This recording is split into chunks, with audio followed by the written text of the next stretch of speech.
Саламатсыңарбы? 9 класстар үчүн информатика сабагы. Бул сабак Сорос Кыргызстан фонду тарабынан каржыланган информатика 7-9 класстар үчүн окуу китебинин негизинде даярдалды. Окуу китебинин авторлору Сыболина, Самыкбаева, Беляев, Осипова жана Аманбет Акунов. 4 бөлүм компьютердик тармактар жана интернет. Сабактын темасы санарып дүйнөдөгү коопсуздук. Сабакка киришүүдөн мурда окуу китебиндеги шарттуу белгилерге көңүл бургула. Эсиңе тут, бул кызыктуу, аныктамалар, суроолор жана тапшырмалар, ошондой эле компьютердик практикум. Мындай окуя болду. Эркин конкурска катышууну чечти. Иштин идеясын көпкө ойлонуп жүрдү. Көп адабиятты окуп чыгып, акыры түзүүгө киришти.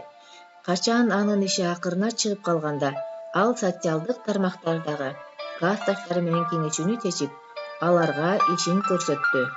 Жыйынтыгында качан анын иши конкурска түшкөндө, аны албай коюшту. Анткени ошого эле окшош иш башка автор тарабынан көрсөтүлгөндүгүн айтышат. Эркин бул учурда эмне кылышы керек эле? Ал эч нерсени далилдөөгө аракет кылган жок.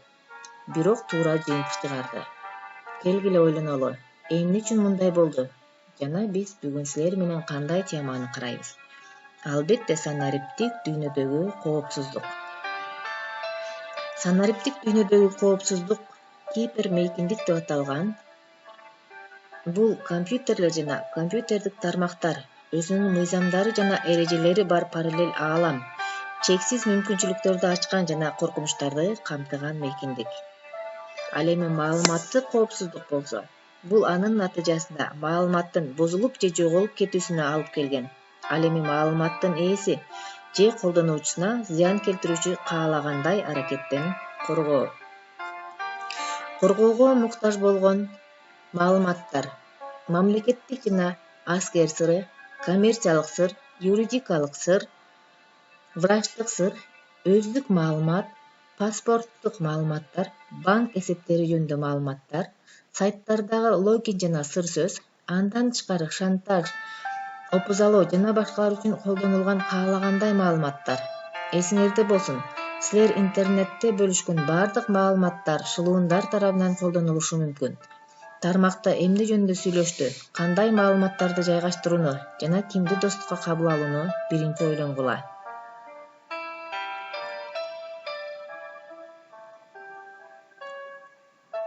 Маалыматты коргоо. Бул маалыматты жоготпоо, анын дурбаланышына мүмкүндүк бербөө, ошондой эле ага укугу жок адамдарга маалымат жеткиликтүү болбоосун камсыз кылууга багытталган чаралар. Жыйынтыгында төмөнкүлөрдү камсыз кылуу керек. Маалыматтын жеткиликтүүлүгү, жеткиликтүү убакыт аралыгында маалымат алуу мүмкүндүгү, маалыматтын бүтүндүгү, же болбосо бурмалоонун жоктугу, маалыматтын конфиденциалдуулугу, башкалар үчүн жеткиликтүү эместиги. Ал эми азыркы учурда адамдар менен тең эле интернетте робот түшүнүгү бар. Ал эми бот деген бул робот сөзүнүн кыскартылышы. Адамдын ишин туураган программа. Чат-бот чаттагы маектешүүчүнү туурайт. Ал эми ботнеттер бул автономдуу программалык камсыздоо. Боттору ишке киргизилген бир нече сандагы хосттордон турган компьютердик тармак болуп эсептелет. Аккаунтту коргоонун бирден бир чарасы бул ишенимдүү сыр сөз же пароль. Ишенимдүү сыр сөз өзүнө баш тамга, кичине тамга, цифра жана атайын символдорду, торчо, жылдызча, төмөнкү сызык жана башка белгилерди камтыган 12ден кем болбогон символдордон турат.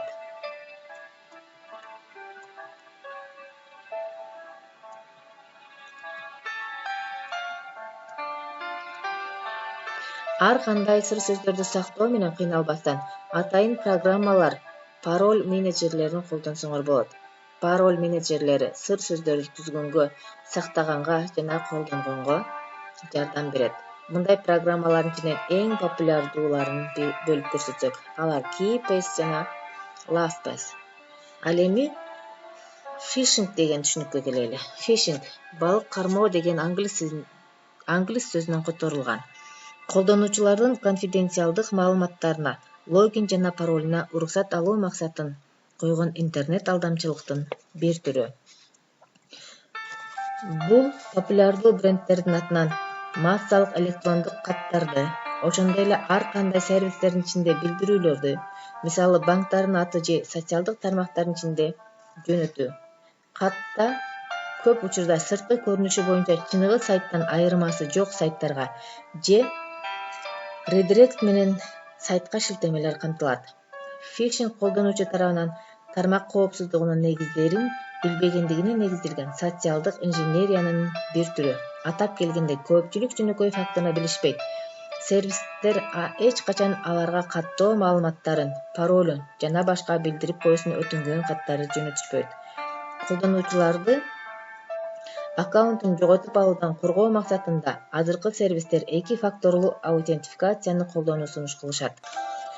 Колдонуучуларды аккаунтун жоготуп алуудан коргоо максатында азыркы сервистер 2 факторлуу аутентификациялоону сунуш кылышат. 2 факторлуу аутентификация бул паролдон тышкары телефондун жардамында аккаунтка кирүүгө мүмкүн кылган кошумча коргоо деңгээли. Анда колдонуучу телефонуна SMS билдирүү катары келген же телефонду атайын тиркеменин жардамында генерацияланган кодду да киргизүүсү керек болот.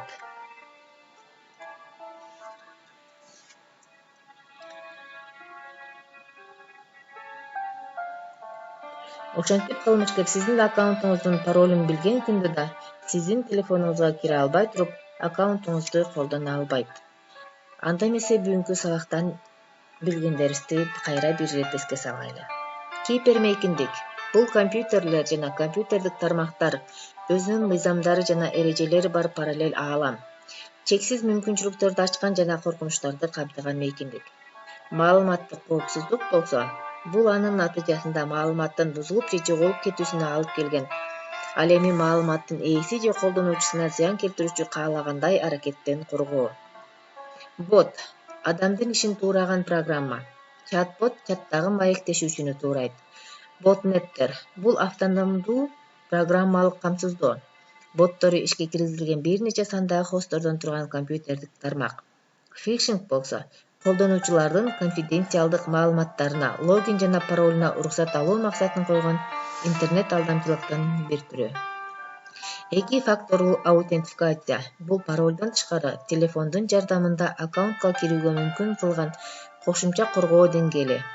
Анда колдонуучу телефонуна SMS билдирүү катары келген же телефондо атайын тиркеменин жардамында генерацияланган кодду да киргизүүсү керек болот. Эсиңерге салгыла, коопсуздуктун эң негизги эрежесин дагы унутпагыла. Ойлонгон адамды алдоо алда канча кыйынга турарын эстеп калгыла. Ушуну менен сабагыбыз аяктады. Саламатта калгыла.